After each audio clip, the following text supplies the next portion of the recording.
Hi, friends. Welcome to the Cozy Cottage Crochet podcast channel. My name is Hannah. Um, this is Nova. And this is Noah. And this is not a podcast episode. This is my birth story with Noah. I'm covering the side of his face with a blanket because that light is very bright and he is very mad about it. He really needs to go to sleep. So pardon me for rocking back and forth, but this is real life with a baby. This is the 5th time I have tried to record this video. I have not made it more than 4 minutes in any attempt, but Nova was just put to bed. In my bed, I mean put in her bed. She's not going to sleep, but put down for some quiet time. She is cranky AF today. I think she's in a growth spurt, and this baby is hungry AF. He's been eating all the time, and I am tired AF. So I hope that we can get through this today. But I just want to say thank you all for being here. This video is going to have zero crafting content. It will only be related to the birth of Noah. TMI alert, there will definitely be TMI shared about this. So if this is not your jam, if birth stories are not interesting to you, then please skip this video. I will be back at some point soon with some crafting content. Since he has been born, which is almost 4 weeks ago, I have only worked maybe 10 rounds on one sock. But I do have a finished objects to share with you from before he was born. So I'll have to make a video on that as well. So yeah, I hope I have at least a few minutes to chat with you. I know some of you were interested in what happened. I gave a very brief synopsis of what happened in my last vlog video that was posted almost a month ago, but I wanted to go into some detail and let you know what's going on in our life. If you can see a little bit behind me that there's a small disaster going on. If you could see this living room, the house is a disaster. Nova is a disaster. My body is a disaster. This is what happens after you have a baby. I am determined to get this video out because this is how I went so long when Nova was born without recording, because I needed it to be good enough. Excuse me. And I'm trying to battle that. Like, I want this to be perfect. I want it to have me to be focused and know what I'm talking about and not have a baby crying or a toddler wailing in the background. And that's just not how it's been, because that's not how life is. So this is real life, and y'all know this. If you've been around, we will share real life and how it happened. So let's just jump in, shall we? Grab your drink. I have some chocolate milk. It's actually not real chocolate milk because dairy destroys my life. It is dark chocolate almond milk, which is honestly so rich that I thin it out with a little bit of oat milk. I do the same thing for fake eggnog, which is called nog. So if you like chocolate milk, but you cannot have dairy, then I highly recommend Silk dark chocolate almond milk. It's delicious. It's very rich. Are you going to sleep? Are you going to sleep? Is that what you need? You're so grumpy today. So gassy. Just farted in my hand. The TMI begins already. So his due date was on September 14th, and he came exactly 1 week early on September 7th. He was born at 2:22 a.m. Truthfully, we almost had a car baby. Like, if we had gotten to the hospital 20 minutes later, he would have been born in the car. It was so fast. It was incredible. I had an appointment that day at the OB, and they were like, yeah, everything's fine. Like, I was feeling uncomfortable, like my belly kind of hurt, and I just was over being pregnant, but there was not any signs that I was in labor. There was no mucus plug coming out. There was no spotting. There was no water breaking. There was no cramping of any kind, like no signs. In fact, they were going to schedule me for an induction several days after his due date in case he didn't come. That's where we had landed. I got home from the OB. I texted my doula my birth plan, which I didn't really have a birth plan other than I wanted an epidural and I wanted the lights to be turned down. I wanted him to be on my chest afterwards instead of being taken away. And I wanted delayed cord clamping. So I texted that to her and I was like, yeah, there's no signs of anything happening at all. Like, induction will be scheduled for like a week and a half from now. If he doesn't come by then, just FYI, letting you know. Then I went to work. I had small group that night. I got home at 10 p.m. and I went to bed. And at 12:42 a.m., I woke up and I had a stomach cramp and I kind of felt a little bit of pressure. And I was like, okay. So I got up and I went to the bathroom and then went back to bed. And 10 minutes later, I felt it again. And I was like, ooh, it didn't really feel like a contraction at that point. It really just felt like kind of like a stomach cramp and pressure. But I was like, ooh, that's probably it. So I got up and I got in the shower because I was like, it might be a while before I get one. So while I was in the shower, I had another contraction. And I was like, oh no. And I took a quick shower, like maybe 7 or 8 minutes. I was in the shower. It wasn't a long time. So it was faster than 10 minutes. And when I got out of the shower, my husband was up. And I was like, I'm pretty sure this is happening. And then they started getting really fast. Like, by the time I got out of the shower, they were less than 5 minutes apart, the contractions. He got a quick shower. By the time he got out of the shower, they were like 3 or 4 minutes apart. I mean, we're talking the span of half an hour, 40 minutes had gone by. And I was like, oh no. So I call my mom. She's an hour away. So she gets up and is on her way. My husband called her next door neighbor. Thank God for her, because she ran across the street. I would have had a home birth if there was no one else here to take care of Nova, because we would not have made it to the hospital if we had to wait for my mom. I called the OB's emergency line and I was like, hey, I'm having a baby. We're on our way to the hospital. We weren't at that point, but I was like, I'm going. My water had broken to about, I want to say 1:15 a.m. My water broke. So from my first contraction to my water breaking was a half an hour. Then I called my doula and I was like, hey, this is happening right now. Like, we haven't left the house yet, but it's happening. We are on our way to the hospital. We're just waiting for our next door neighbor to come over. Like, this baby is coming right now. And I was at the point where I was like having a hard time talking already. So my next door neighbor runs over. We hop in the car. I put a towel down just in case, although it wasn't really necessary, thankfully. And I was like, Josiah, you're gonna have to drive fast. On the way to the hospital, the midwife for my OB practice calls and she was like, okay, like, tell me about your contractions. And I was like, they are 2 to 3 minutes apart. And I was like I was like speaking in really short sentences because I could barely breathe. Like, the contractions were really intense. And I was like, they are 2 to 3 minutes apart. My water broke. We are on our way to the hospital right now. And she was like, okay, is this your first baby or your second baby? And I was like, my second. And she's like, okay, and how fast was your first one? And I was like, total 6 hours, but only because she got stuck. And the midwife went, crap. I heard her say crap on the other end of the phone. And I was like, yeah, we're going. She's like, okay, I'll meet you there. She did not make it. So we get there, we pull up. I can't walk. Like, I'm like doubled over. So they put me in a wheelchair. They wheeled me up the elevator and I was like, y'all need to skip triage. This baby is coming out right now. Like, don't take me to triage, just take me to a room. And the check-in lady's like trying to ask me questions about insurance. And I was like, you don't understand. This baby is coming out right now.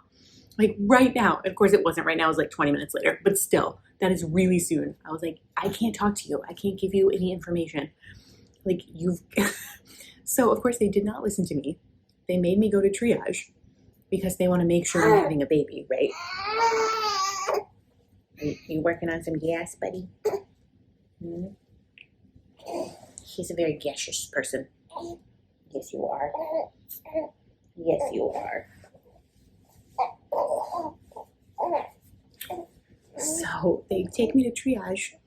Then they're like, okay, you have to get from the wheelchair to the hospital bed. and I could barely get on the bed. Like, and the nurse comes in and she's like, okay, let's take a look. And she takes a look and her eyes are like, and I was like, I told you I am having a baby right now. And at this point I was like cry sobbing like into Josiah's shirt. Like I had almost no words, like almost nothing was coming out. And they're like, okay, we'll get you checked in. We'll get you like do all the things, blah, blah, blah. So this takes 5 more minutes. By the time they're done with that, I swear, you just farted in my hand again. Again. Oh, it's so stinky in this house because of his butt. I swear by the time they were done doing whatever they were trying to do, the contractions were like a minute apart. Like it was like I didn't get a break from them at all, almost. And they were like 60 seconds long. And I was screaming. There's obviously no time for an epidural. I was already 8 centimeters dilated when they looked at me in triage. And so I went from what? 1 contraction at 12:42 a.m. to that was 2 a.m., 8 centimeters dilated and contractions every minute, which is insane, right? So they're wheeling me finally into the labor and delivery room. And I'm screaming my head off, which is ridiculous. The doula said because she arrived, she lived thankfully only like 2 miles past me. So she arrived like very slightly after me. I think she basically got up, brushed her teeth, and hopped in the car. She said she heard me in the lobby by the elevator. And the lady wanted to like triple check all her credentials and everything. And she was like, no, I have to go. Like this baby is coming right now. And the doula was like, there's a very specific scream when a baby is coming out that happens. And you were making that sound. That was like, I had no control over it. They get me into the room and they're like, you have to get off of this bed and get into the next bed. And I couldn't like, I was like full body shaking. I was screaming. I was doubled over. I felt like I couldn't breathe. And the pressure was so intense, you know where, that like, it took me several minutes just to get on the hospital bed. And the nurse kept being like, you got to get on the bed. And I'm like, you got to help me. Like, I can't even stand up. So we finally get on the bed. And I have never had such an experience in my life. Obviously, I had no epidural, no pain medication. They barely got an IV in my arm. It was almost like an out-of-body experience because I had no control. It's almost like I wasn't even participating. I was like fighting it a little bit. I was like trying to keep the baby in. But I was looking down and like my belly was contracting and pushing, like my whole body was pushing, and I was not doing that. Like mentally, I was not doing that. I was screaming. I was not doing that. Like in my head, there was like 5% of my brain being like, oh my God, shut up. You are being so loud. This is so embarrassing. But I couldn't stop. It's like my mental part of myself was not in any control over what was happening. Like the baby was happening and my body was doing it, and I didn't even need to participate. It was happening. I've never experienced anything like that. I've also never experienced being that loud. I don't think ever in my life I have screamed like that, ever. I have never made that sound. Certainly not for that long. And I mean, it really hurt, but like, I've never not mitigated myself. And by that, I mean, I'm always like trying to tone it down and like, tone the emotions down, tone the reactions down. I don't want to be a bother to people. I don't want to be loud. I don't want to be in the way. Like, this is how I live my life. I've never been able to just have like a pure, unfiltered, I'm not sure that was emotion, but like pure, unfiltered anything without caring. And I did care, like there was a small percentage of my brain that cared, but the rest of my body was like, this is happening. This is what we're doing. Like you are screaming. And I had no control over that. It's the only sound I could make. The nurses were full on prepared to catch the baby. The midwife did not make it there in time. She made it there in time to deliver my placenta, but not the baby. The on-call doctor is the one who actually caught the baby, and like the hospital's doctor. I didn't even see him. I didn't even know he was there. Like I'm laying in the hospital bed, kind of like up, kind of sideways, and I kept like screaming and then saying I can't breathe because I really felt like I couldn't breathe, like I couldn't get enough air. And they just kept being like, you're fine, like looking for the baby. And I couldn't breathe. And my doula thankfully made it there. And she, like, I know that my husband was there, like right here. And I know that the doula was there right here on this side of me. And all the nurses were like right here. And like my one contact point with reality during that 20 minutes was that she had her hand on my chest and was like putting like kind of firm pressure right here. And she was speaking in a really low voice. And everyone else was like talking really fast and really loudly. And like, that was like my one focal point of being like, okay, it's okay. Like she's here. We're going to do this. It's happening. Baby's happening. And then they saw the head and the doula was like, okay, like you can push. Literally 2 pushes and he was out. The on-call doctor came in just in time, like had gloves on, a mask on, and his scrubs on, like walked in, caught the baby. Like was there maybe 30 seconds before the baby popped out, which is crazy. That's crazy. This kid came, the umbilical cord was not wrapped around his neck, it was wrapped under his arm. So he came out with one arm up like this, and he came out sideways. So Josiah said when he came out, the fist came out first, and the on-call doctor like basically grabbed him and turned him and pulled him when I did the final push, which was 2. I pushed twice. I actively participated in pushing 2 times. The rest of it my body did for me. And he was completely out. So thankfully he didn't get stuck like Nova did. But from the first contraction until he came fully out of my body was 1 hour and 40 minutes. That is ridiculous. And we're 98% done having kids. I mean, what if we were to have another one? We'd have to like plan for a home birth. Like there's no way we'd check into the hospital 3 days early. Like I don't know. So they kind of wiped him down. They put him on my chest. And then they gave me Pitocin to get the placenta out. And I don't think I was able to focus or calm down or like re-enter my body until the placenta came out, which was probably another 5, maybe 10 minutes. Like I still feel like I wasn't really there until that happened. And when that happened, I felt like a visible relief. And then I could kind of like look at him, focus on what was happening. At some point after he had popped out, the midwife arrived for my OB practice. So she's the one who delivered the placenta. It was wild. And then the adrenaline that your body builds up to have birth is like an insane amount of adrenaline. It's supposed to happen over an extended period of time, right?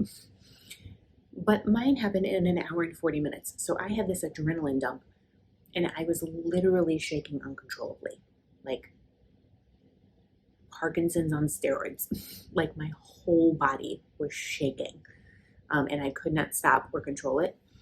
And I hadn't had any pain medication or anything like that. So the doula got them to give me a little bit of pain medication in my IV, which I had got a little bit of fentanyl, I think is what they gave me. But it took them 20 minutes to give that to me because I wasn't checked in. I had had a baby, but I wasn't checked in as a patient in the hospital because it happened too fast. So I was just lying there like he's on my chest getting vibrated to death because I'm like full body, my hands were like this. Like Josiah was holding one hand, the doula was holding one hand because I literally couldn't stop shaking. Well, I remember shaking with Nova, but it was not like that because of course she took a little bit longer. So that happened. Because of the way he came out and how quickly he came out and being sideways with his arm up, there was some, I shouldn't say some, there was a fair amount of damage down there that required a lot of Novocaine and a lot of stitches. I don't know how many because the midwife said she didn't count. The nurse at the hospital wanted to know some number to put in her chart. And I overheard her say, well, just put 50.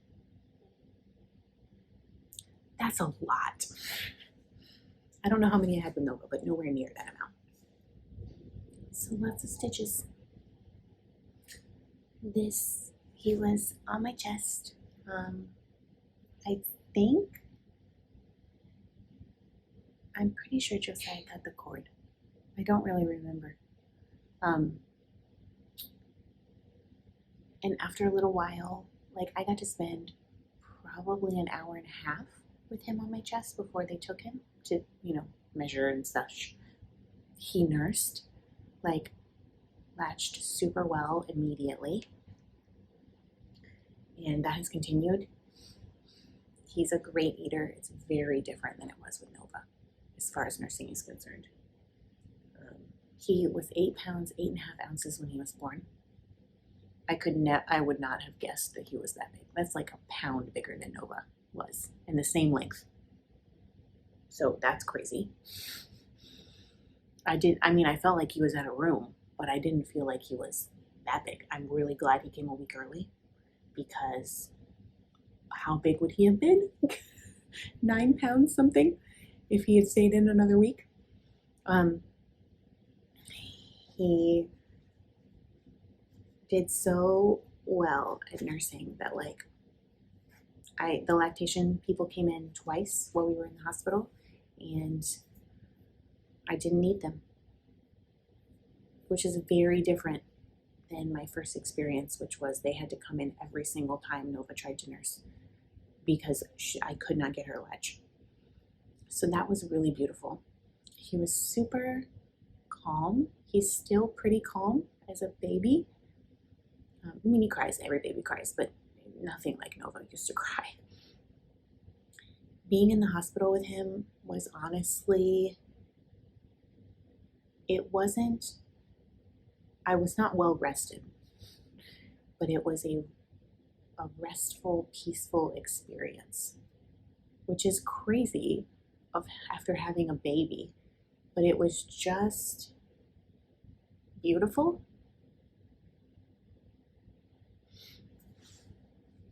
It was a really beautiful bonding time that the three of us had, me and the baby and Josiah. My mom stayed with Nova the whole time. Thank God for my mom. And Nova came to see the baby in the hospital several times. It's pretty funny. One day she had to go home and she cried all the way to the elevator. Still the loudest person on the whole floor of newborn babies. She was the one crying the most.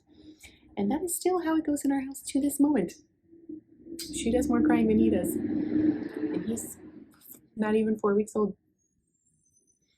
So it was really beautiful to just be there with him. Of course, I was exhausted. I was in a lot of pain. I'm still in some pain, truthfully.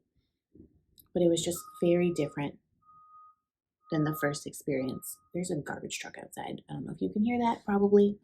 Sorry if you can. So we stayed with him in the hospital for 3 days. He passed all of his screenings and tests and everything. He was like ever so slightly jaundiced, but not enough to need the blue light. And we came home on, when did we come home? Sunday morning? I think we came home on Saturday, Sunday. I don't know. Maybe it was Saturday we came home. Yeah. We saw his pediatrician on that Monday, and he was 8 pounds, 13 ounces. So I know that he lost 3 ounces in the hospital, which means that he eats so well that he gained half a pound. So he was born at 8.8, he lost 3 ounces. And then on Monday, 4 days after his birth, 4.5 days, he weighed 8.13. We did not have to go for his 1 week weight check because he was eating so well. So we had to skip that appointment. For his 2 week appointment, he weighed 9 pounds, 6 ounces. I am very interested to see what he will weigh at his 4 week appointment, which is in 3 more days. I'm going to guess he's 10 pounds easy because he loves to eat. And yeah, we've just been surviving at home ever since then. I will say with Nova, I pushed for quite a long time. I had an epidural. She got stuck. I felt like I had been hit by a truck after she was born, like my whole body. I did not feel that way after him. Like my whole body recovered fairly quickly. But what has not been an easy recovery is what happened when he came out. Like so many stitches, they still hurt. Like we're almost at 4 weeks, and I would say this week is the first time I have not been taking ibuprofen and Tylenol around the clock. Because of the way the tear happened, I honestly felt like I pulled like my groin muscle on the left side. Like my left leg for several days after he was born, like I could barely put weight on it. I felt like my leg was going to give out. I don't know what happened to the muscle down there, but nothing good. And it still hurts. I can walk around normally now, thankfully. Like we went for a walk in the wagon this morning with Nova and him just around the block very slowly. And that was super sore afterwards, but I was able to do it the whole time. So thank goodness. But that recovery has been much harder. And this is like, as if there's not enough TMI already. I also have just now stopped taking around the clock stool softeners. It's just like a mess. And I don't feel like enough people are honest about what can happen. Now, that whole space down there heals pretty quickly. It's the same as like if you get a cut in your mouth, it's the same type of tissue. So it does heal faster than any other area in your body. I have 2 more weeks to go before my follow-up appointment. I can guarantee you I'm going to need some pelvic floor physical therapy because I already had scar tissue from Nova's birth. And this, I think, is worse. So we'll see what they say at the 6 week appointment. At least I know enough this time to make them give me an internal exam, as opposed to with Nova, I had no idea. And 4 months later, I went back in and I was like, I'm still bleeding. I'm in so much pain. And they were like, oh, you have granulation tissue, one of the largest I've ever seen. We have to cut it off. So that's not going to happen this time.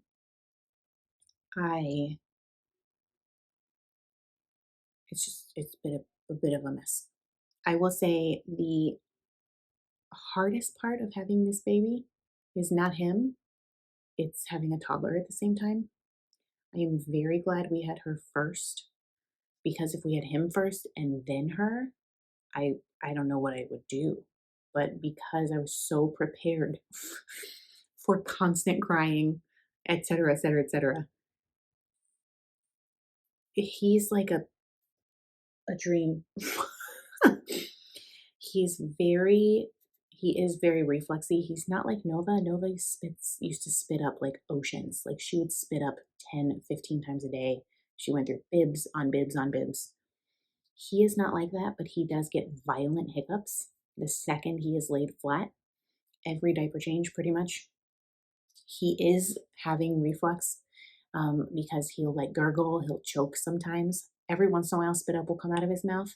If we don't get the hiccups stopped with gripe water, then he will like projectile spit up. And that's happened a few times. But as long as we get the hiccups with the gripe water, it keeps the projectile from coming out. We would do gas drops a lot, gripe water a lot, belly massage. He's just very reflexy. I have to saline his nose very frequently because I think the acid is going up into his sinuses.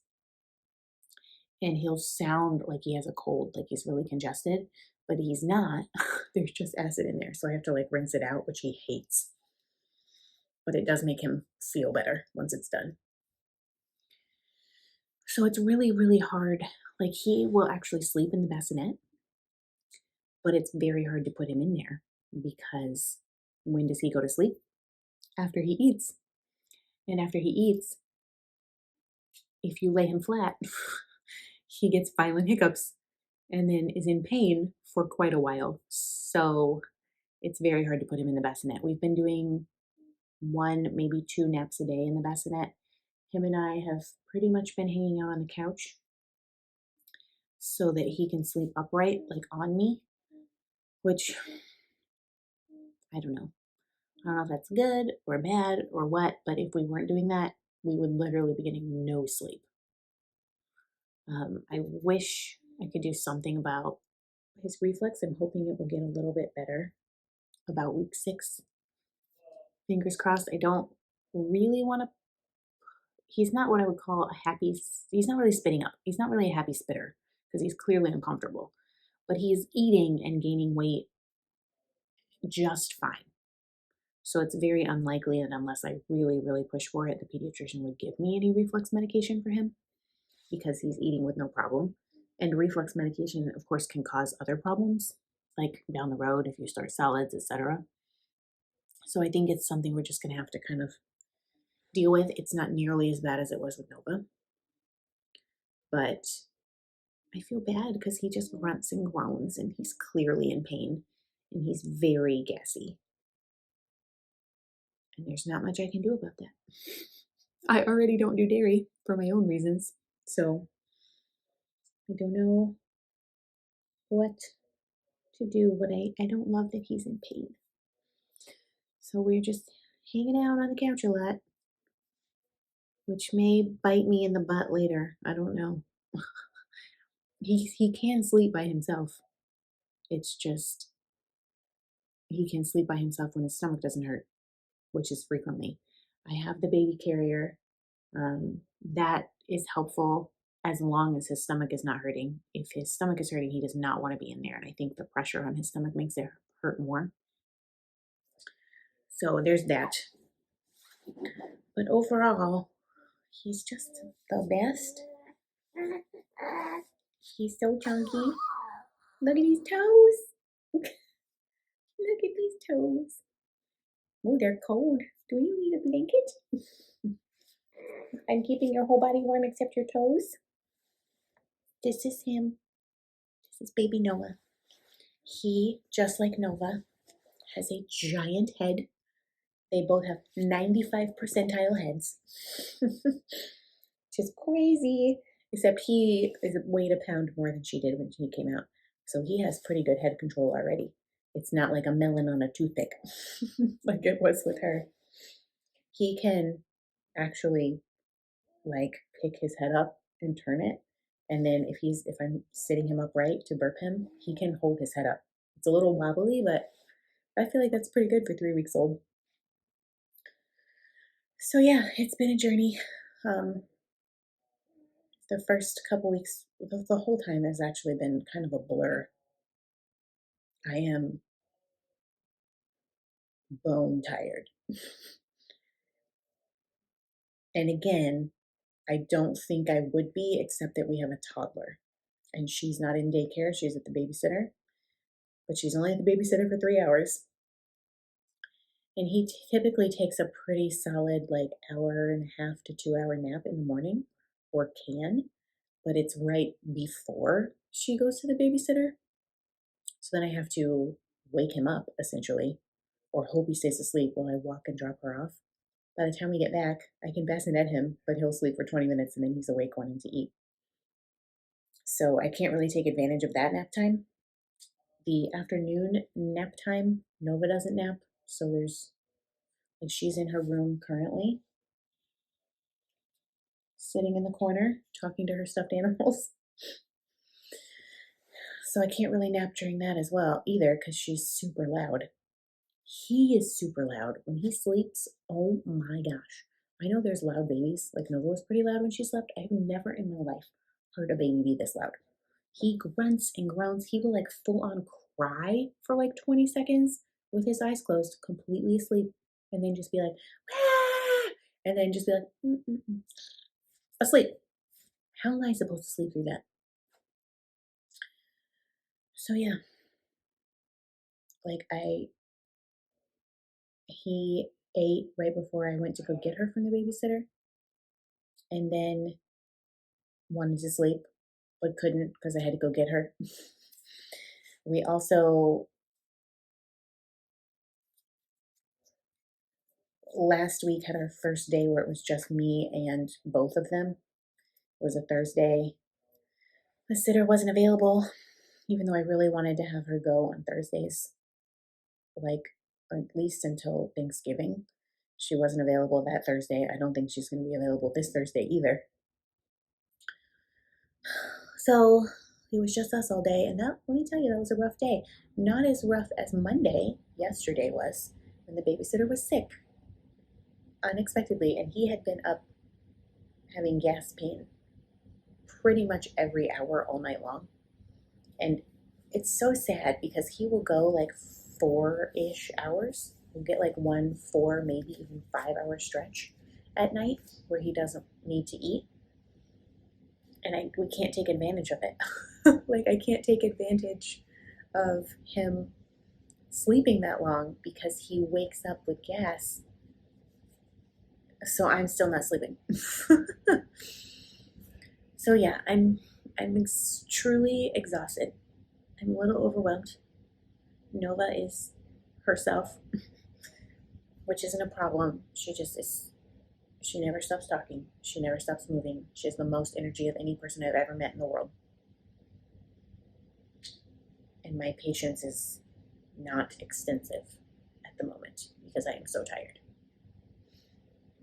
But we're surviving. What else? I did do the placenta encapsulation, which is super woo-woo.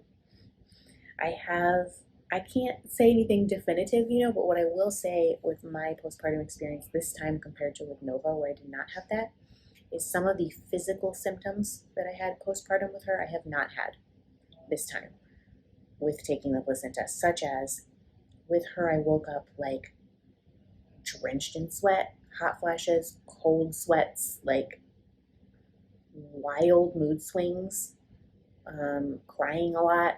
And it's not that I haven't cried with this kid, because I have, but it's mostly based around how tired I am. It's not based on me feeling like crazily hormonal, where I did with her. So I definitely think that has made a difference. But it's just me and my experience. Maybe it would have been that way before. I don't know. I can't really speak to that. I'm just glad that I did it. Really glad I had a doula, because she was just the most wonderful person. I'm so glad she was there, because she advocated for me and for my needs, even though it was a super duper fast birth. She was the anchor point that allowed me to like focus on something and actually push him out. She made sure that they delayed cutting his umbilical cord slightly. She made sure that I got medication afterwards. She made sure that she brought me graham crackers and a Sprite afterwards once I stopped shaking. And all around, like, just the best. She was very protective of us and of the whole space. And when they tried to come in and like take him away too soon, she was like, absolutely not. That's not what we're doing here. Like, he's laying on her chest. He hasn't latched yet. Like, she was just, I'm so glad she was there.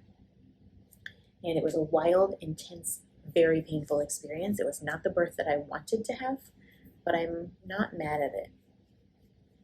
I'm not traumatized by it.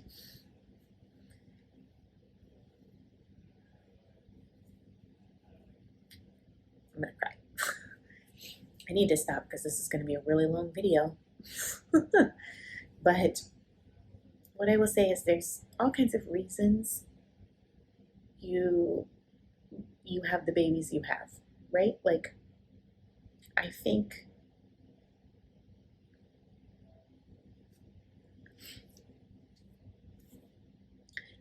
we have Nova because she needed us. She needed us as parents. She needed to be with someone who understands who she is, even if I'm irritated sometimes. She needed to be with people who are calm, people who don't always feed into her chaos and her temper. Like, she needed us.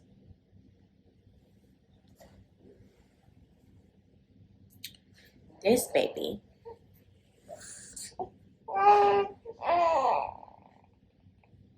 I feel like we needed him.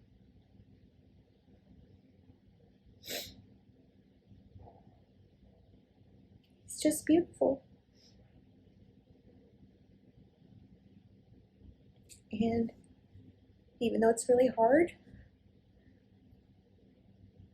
having a newborn and a toddler, I'm so glad that we are doing it. I'm really glad that my only postpartum experience is not the one I had the first time. I'm glad I have this experience too. It feels like I'm getting back something that was lost. That I'm not going to say I'm enjoying this, because I think that's a crazy word to apply to postpartum, especially at the beginning. It's just so hard. But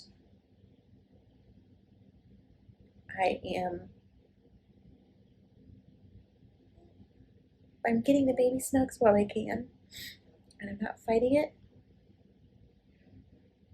and I'm not panicking every day like I was with her. Like, my anxiety is still there for sure. It's maybe 30% of what it was with her. And I chalk that up to a lot of work that I have done over the past almost 3 years since she's been born. It's not in the driver's seat. Something that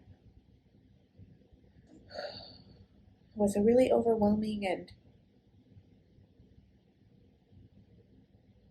kind of awful experience the first time around is not awful. It's hard. It's so hard. But it's not awful. I don't wake up every day saying I can't do this. And it's not Nova's fault, right? Like, she was a very fussy baby. I was a very fussy parent. And there was 0 resources because she was a COVID baby.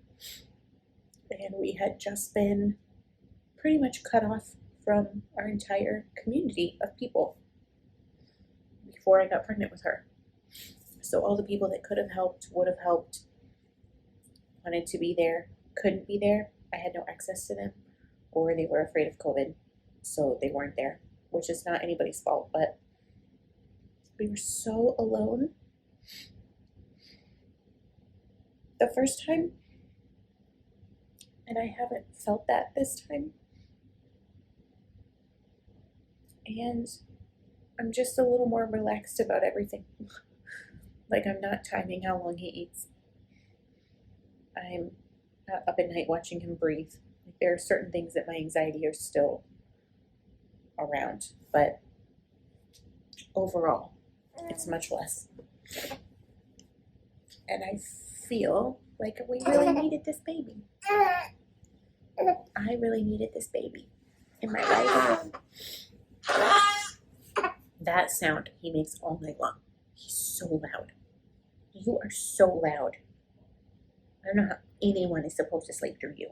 Grunting and moaning and groaning. So I'm utterly exhausted. And my patience is at a 3%.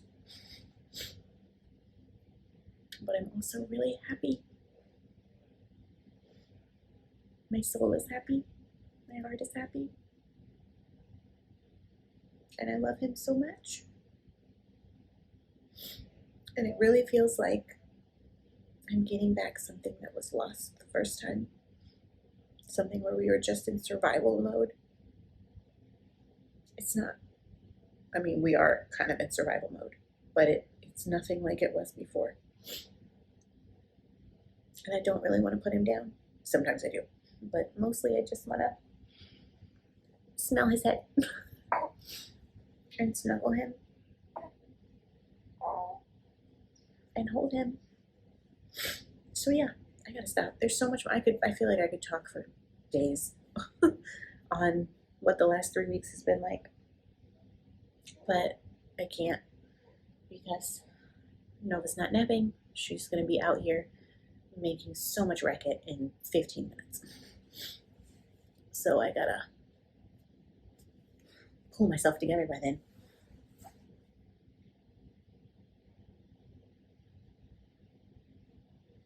Just want to say thank you for being here. Thank you for watching. Thank you for following along on the vlogs of the last couple of months. Special thank you to my patrons. I know I haven't really been very active over there in the last couple of months because the end of my pregnancy was really hard. And this last month has been quite intense as well. I did send out a love letter this morning with lots of pictures of Nova, so you can see them. And I just, if you're a patron, if you just watch, if you subscribe, if you hit the like button, if you leave a comment, please know I genuinely appreciate you and I don't take your support for granted. And my patrons are the reason I will be able to get some pelvic floor physical therapy coming up, which I will be eternally grateful for. And you guys, all of you watching, just add something to my life.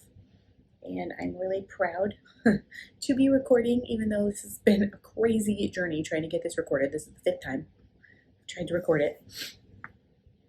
I'm really proud to not go 6 months without talking to anyone like I did last time. And I'm hoping to get a few stitches in here and there and come on and share them, probably in more vlog form videos, but we'll see how it goes. So until I see you again, be kind to yourself. Bye, friends. Bye. Mwah. Look at that face. He's like, Mom, stop it.